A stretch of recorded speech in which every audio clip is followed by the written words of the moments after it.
Amém, queridos irmãos, chegamos à quinta-feira, primeira semana de um novo volume do Alimento Diário intitulado Uma Linda História de Amor. E o título da primeira semana é Aplicar a Palavra nas Relações Pessoais. O título da quinta-feira, Habitando em nós, a Palavra nos direciona. E o versículo, Colossenses 3,16. Habite ricamente em vós a palavra de Cristo. Instruí-vos e aconselhai-vos mutuamente em toda a sabedoria, louvando a Deus com salmos e hinos e cânticos espirituais, com gratidão em vosso coração. Senhor Jesus, obrigado, Senhor, por mais um dia, e obrigado, Senhor, por Tua palavra tão rica, Tua palavra que nos traz Tua luz, Teu amor, tudo o que Tu és, para que nós também sejamos constituídos daquilo que Tu és. Tua palavra que nos transforma, Senhor.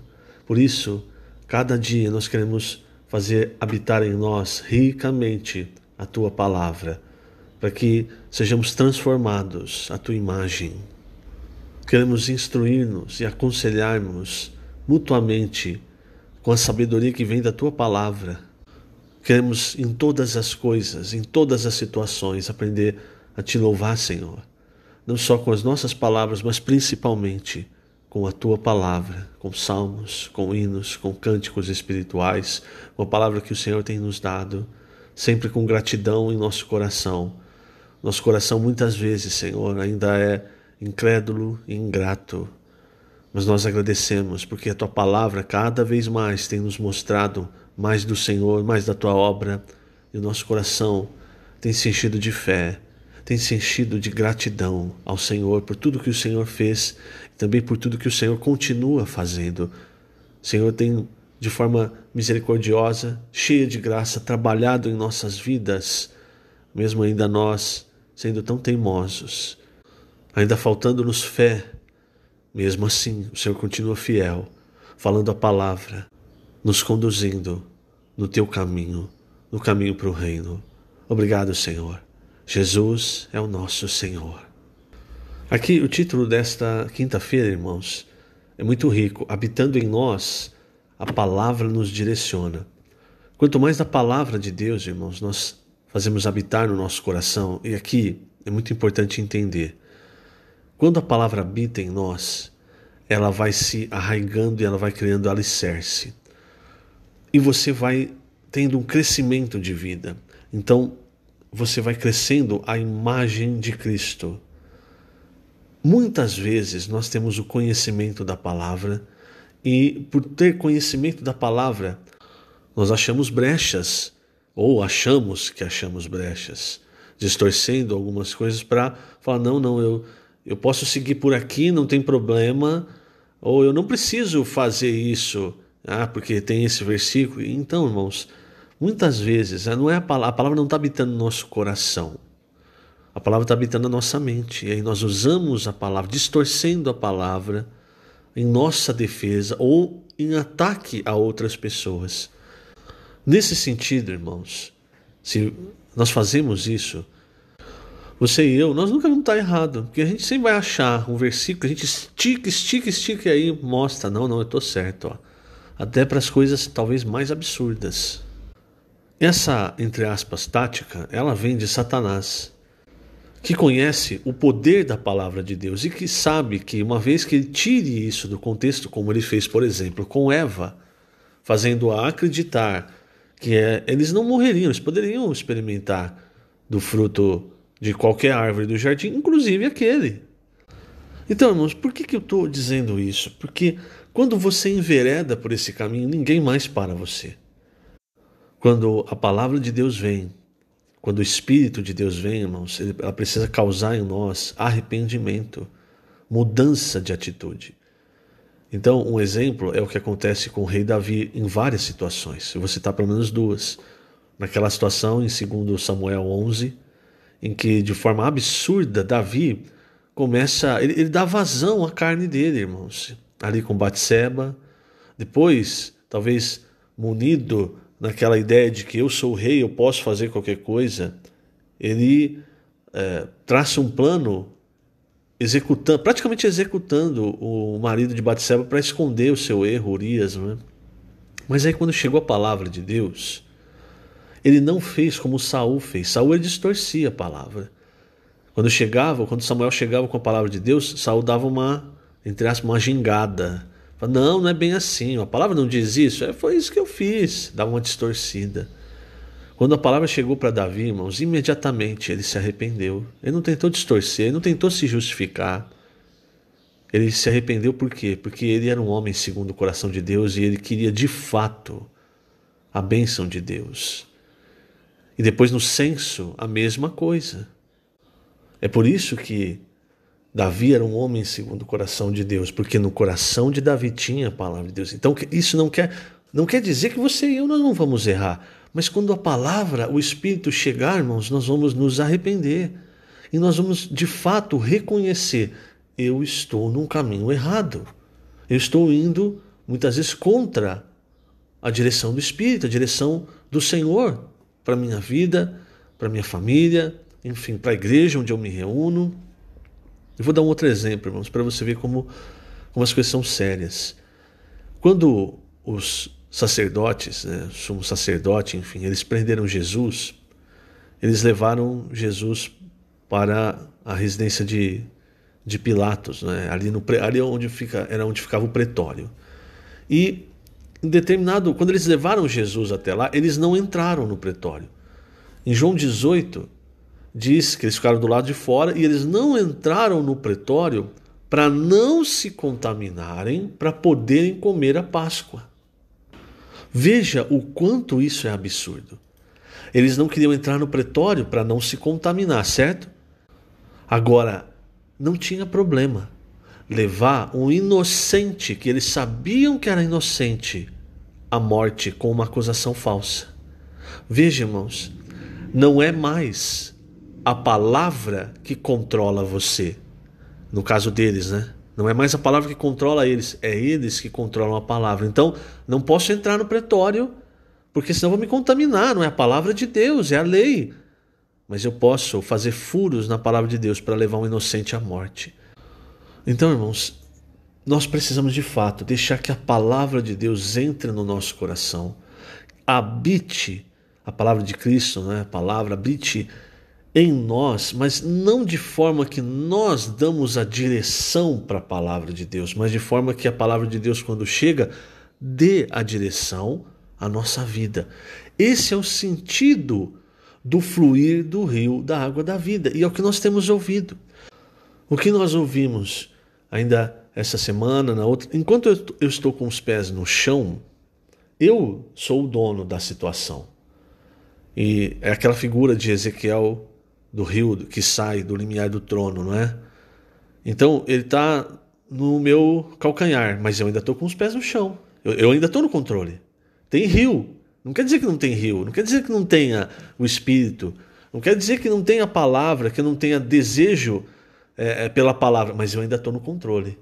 Aí ela sobe um pouquinho, de repente está nos lombos, mas eu ainda estou no controle.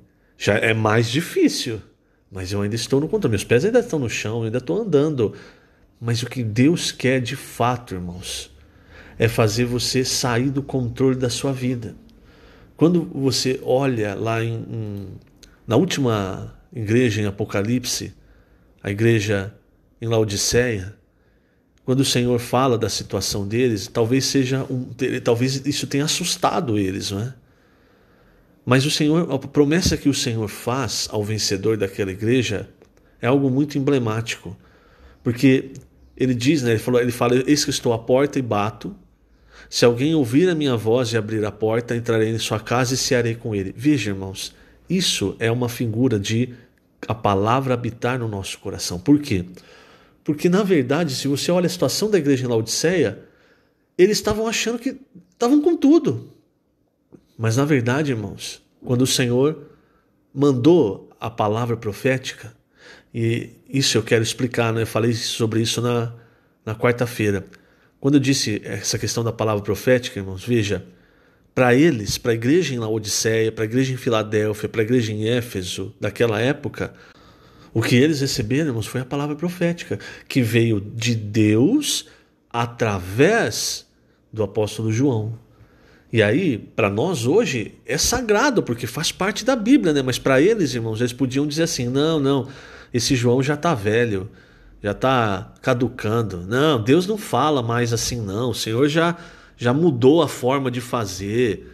Percebe, irmãos? Não, que isso, visão do Apocalipse. Então aí você, a hora que o Senhor voltar, ele expõe a sua situação e você percebe, eu estava frio, eu estava cego, eu estava infeliz. Isso, irmãos, é miserável. Olha o que o Senhor fala para essa igreja, não é? E aí, tudo isso é resultado do Senhor estar do lado de fora. Quando na verdade ele deveria estar do lado de dentro do nosso coração, direcionando a nossa vida. E aí ele fala no versículo 21, ao vencedor, dar-lhe-ei sentar-se comigo no meu trono, assim como também eu venci e me sentei com meu Pai no seu trono. Isso tem duas implicações. Primeiro, lembre quando Tiago e João, na verdade a mãe pediram para que Tiago e João se assentassem um de cada lado do Senhor. O que o Senhor falou? Olha, isso não compete a mim, isso compete ao meu Pai, mas eles estão dispostos a beber o cálice que eu vou beber? E aí, não, estão dispostos. Então a gente sabe, Tiago foi martirizado ali logo após o começo ali em Atos, né? Logo após a ressurreição do Senhor. João ainda ficou muito tempo.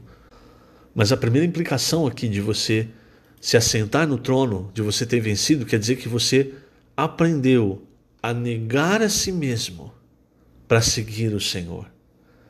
Ali em Mateus 16 é muito claro. O Senhor está na frente. E ele diz para os discípulos, se vocês não aprenderem a negar a si mesmo, a tomar a cruz, isso diz respeito à vontade de Deus, vocês não vão conseguir me seguir. E para onde o Senhor está indo? O Senhor está indo para a glória, mas a glória passa pela cruz. Então essa é a primeira implicação. A segunda, irmãos, que nós vemos aqui é o seguinte, por que o Senhor está falando, eu vou ao vencedor, vai sentar comigo no trono? Porque na verdade, irmãos, quem estava sentado no trono da sua vida eram os irmãos em Laodiceia. Então, quer dizer, vou aplicar para mim. Então, eu estou sentado no trono da minha vida, não é o Senhor. Ele venceu, ele é o Senhor. Ele deve dar a direção, ele deve ser o cabeça. Mas quem está sentado no trono da minha vida sou eu. Perceba, irmãos? Então precisa haver uma troca de trono, de lugar no trono, para que o Senhor reine. E isso acontece, irmãos, quando a palavra de Cristo habita ricamente em nós. Por que o Senhor tem falado para nós sobre imersão, sobre mergulhar na palavra? Porque talvez, irmãos, nós já chegando nesse tempo final, o Senhor tenha percebido o quanto ainda nos falta, o quanto talvez ainda nós estejamos na condição mais de Laodiceia do que de Filadélfia, o quanto nos falta ainda que Ele esteja no trono, que a palavra habite no nosso coração de modo que ela dê a direção à nossa vida.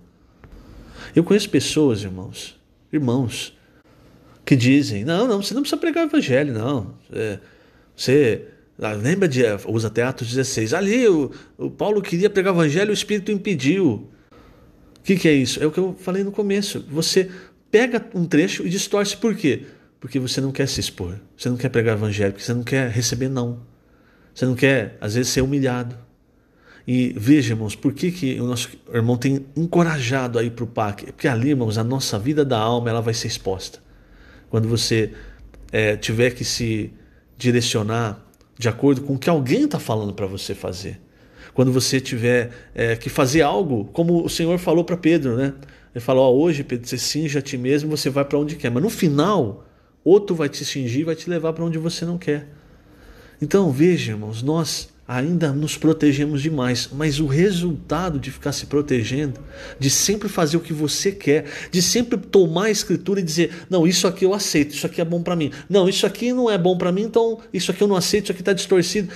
O resultado de você fazer isso sempre é que no final, quando encontrar o Senhor, ali o Senhor vai falar para você, olha, Mateus 7, né? Você fez isso, fez aquilo, fez outro, mas fez porque você quis. Eu nunca falei faça isso, porque eu nunca te conheci. Quer dizer, eu nunca fui o Senhor da sua vida. Eu nunca fui aquele que deu a direção. Você sempre fez do seu jeito, o que você quis. Então isso é muito perigoso, irmãos. Para finalizar a quinta-feira, eu vou ler página 16, último parágrafo. A palavra é o próprio Cristo, uma pessoa viva. Efésios 3,17 diz: E assim habite Cristo no vosso coração, pela fé, estando vós arraigados e alicerçados em amor. Fazer habitar a palavra de Cristo é o mesmo que fazer habitar Cristo. Quanto mais contatamos a palavra, mais estaremos unidos a Cristo e mais seremos governados por Ele. Veja, irmãos, a base que move tudo isso é o amor. O objetivo final de Deus é, por meio de Cristo e sua palavra, alicerçar-nos e arraigar-nos em amor. Isso é um grande termômetro, irmãos. E muitas vezes até isso nós mascaramos.